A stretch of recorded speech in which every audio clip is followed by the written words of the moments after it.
taariikhda waa markii ugu horeysay oo Jamhuuriyadda Federaalka Soomaaliya madaxweyne hore u soo qabtay xilka madaxweynaha Soomaaliya mar kale loo doorto in uu hogaamiyo dalka iyo dadka. Waxa iskoorkaasi jabiyay madaxweynaha Soomaaliya ee dooran Xasan Sheekh Maxamuud. madaxweyne Xasan Sheekh Maxamuud ayaa 2012 September waxa loo doortay madaxweynaha Soomaaliya waxaana xilkaasi oo uu hayay ilaa 2017 kadib bedelay madaxweynihii hore ee Soomaaliya Maxamed Cabdullaahi Farmaajo oo muddo xileedkiisu isagoo dhamaaday in ku dhow muddo 2 sano ah wadanka ku joogay si baalmarsan sharciga. Farmaajo oo marka la eego qaabka looga codeeyay intii uu filanayay sida uu doorashada u qasay iyo gabagabada guud ee uu dalka geliyay marka la eego jidgooyooyinkii isbaarada uu u dhigay ee dib loogu dhigayo si waqtiga aan sharciga ahayn uu si dheeraysta kadib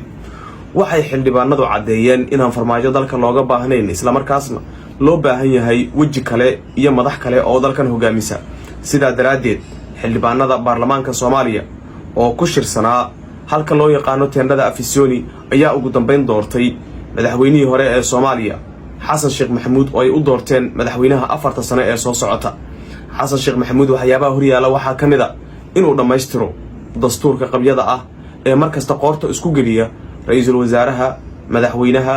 iyo baarlamaanka labadiisa aqal oo awoodahoodu aysan si fiican u kala cadayn inkastoo aqalka sare ay iyaguna dhan kale ay u leeyihiin lama joogo oo ma hayno awoodo aan ku shaqeyno wax kastana golaha shacabka ayaa gadaal marsaday. sida daraadeed madaxweynaha dooran ee Soomaaliya Xasan Sheekh Maxamuud waxyaabaha kale ee looga baahan yahay inuu wax ka qabto waxaa kamid ah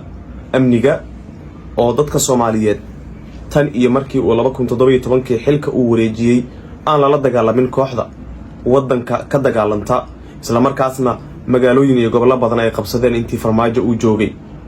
madaxweynihii hore ee Soomaaliya Farmaajo ayaa lagu xasuusan doonaa inuu ahaa nin inta badan dadka iyo dalkaba dhibaato u geystay. waxaa dhintay dad fara badan oo xaq u lahaa inay noolaadaan.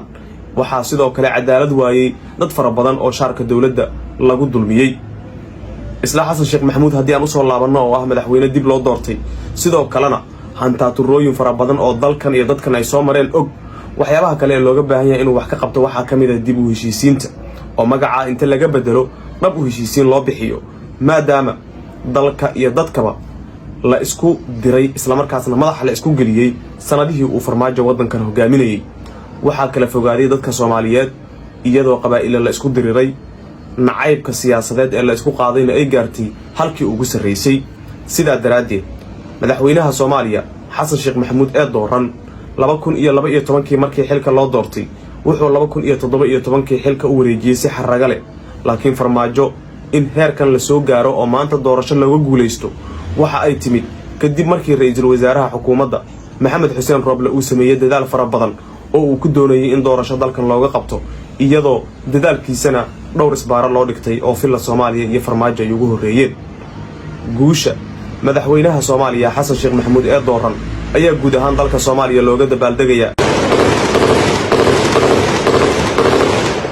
iyadoo magaalada Muqdishona rasaas aad u culus dadku ay maqlayaan. waxaana ay Cali Aadan Muumin oo adiga ku waramayay.